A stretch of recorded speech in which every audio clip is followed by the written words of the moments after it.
Joining me now, NBC White House correspondent Monica Alba, New York Times chief White House correspondent Peter Baker, former Republican National Committee chairman Michael Steele, and in Richmond, Virginia, Capitol Hill correspondent Ryan Nobles.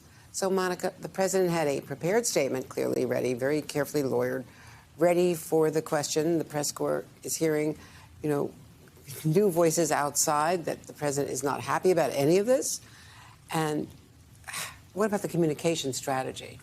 I think if you asked anybody in the White House whether they would have some do-overs when it comes to the communications of the last couple of weeks, most would concede yes. If we could have handled this a little bit differently, we would have liked to, given the growing criticism, the pressure, the mounting unanswered questions, when it still comes to some of the basics here in terms of why the White House waited so long to talk about this, to reveal this to the public only after media reports, and then how the documents got there in the first place, why the president's attorneys were the ones packing up that office here in Washington, D.C. There's still some fundamentals that they haven't addressed. But it was clear that after days of ignoring shouted questions, the president needed to come and read this statement. What stood out to me is that most of the times when the president now has been talking about this, he has been reading from something prepared, very carefully crafted, wanting to say the right words, not wanting to go beyond what likely his team of attorneys are telling him he should be sharing.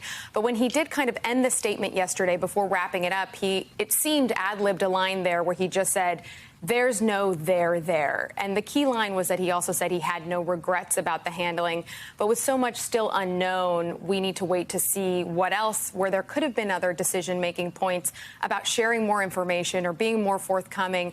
And is it true that really he doesn't have any regrets about that? I think that's something that down the line, when we learn more, they'll have to examine. But it's coming at the same time where the president is trying to point to what he's been able to do in the last 2 years as he's making the most consequential decision about the next stretch and this potential 2024 bid that before all of this, all signs pointed to yes. It still seems that way.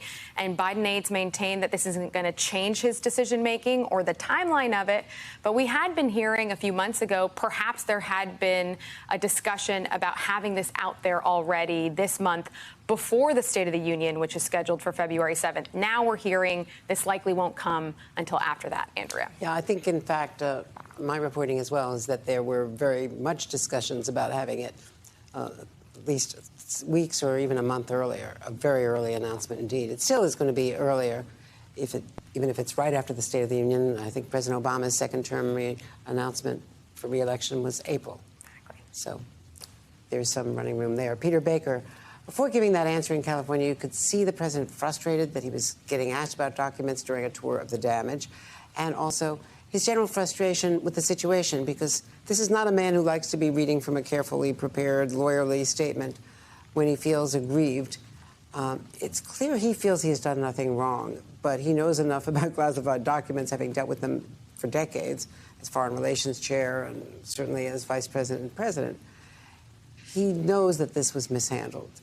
No one's answered, not only, as Monica says, why they waited so long so that it now is dribbling out, but also what happened to those documents before they got to the Penn Biden Center, which didn't open until 2018? What about the other, that other interim period? Where were they? Exactly. There are a lot of unanswered questions here, and the White House is making clear they don't plan to answer them anytime soon. Their position is that to give too many details, to be too forthcoming, in effect, is to complicate the investigation and to take chances that the information they give might be somehow contradicted later on in the process, which they don't like and has already happened so far, as we've seen, as Monica just outlined. So, they made a calculation when they first found these documents starting on November the 2nd. Their calculation was they were going to be forthcoming to the archives, work with the Justice Department, but not be publicly transparent. And that the reason why, as they calculated, was that they thought that they could convince, in effect, the Justice Department that there was no there, as the president said yesterday. And the Justice Department would simply take them, agree with their assessment that this was an innocent mistake, in effect, and that would be the end of it. And they wouldn't have to suffer any bigger consequences. And to make it public, that is to tell the press, to tell the American people, would only be to stir trouble, to create a furor that would put pressure on the Justice Department to perhaps appoint a special counsel, as they now have done, and perhaps, in fact, offend the Justice Department or the FBI by seeming to litigate in the press. So they decided to take this gamble where they're playing to the Justice Department, even at the risk of looking like they're covering up to the general public by not saying anything for 2 months and not even then giving all the details. Is a strategy that didn't succeed in forestalling the appointment of a special counsel, as we saw last week, but they still hope that it may succeed by convincing the Justice Department and the FBI they're handling this differently than, say, former President Trump's lawyers, who seem to stonewall and obstruct justice, at least in the view of the federal prosecutors. And the Justice Department, Peter, has also pushed back, saying they never told them they couldn't talk about it during this interim period. But there seems to be a lot of distress inside the White House. They felt that they had their hands tied for a certain period by the Justice Department investigation, or is that just a pretext? Well, look, the Justice Department doesn't tell you, no, you can't talk about it as explicitly as that, but they make it clear that they just assume you not, right? That's traditional. Every prosecutor and every investigation would just assume that the people that they are dealing with keep their mouths shut while they're doing an investigation. And in this case, the Biden White House got the message and decided that that was the better course for them, even at the risk of a public furor later on, which is now what they've gotten. So they're paying a price for that strategy. The strategy may or may not have been a good one, but they had a thought in mind that it was better to look to the Justice Department like they were cooperating than to reveal this to the public at a time when they weren't ready to do it. Michael Steele, let's talk about the House Republicans.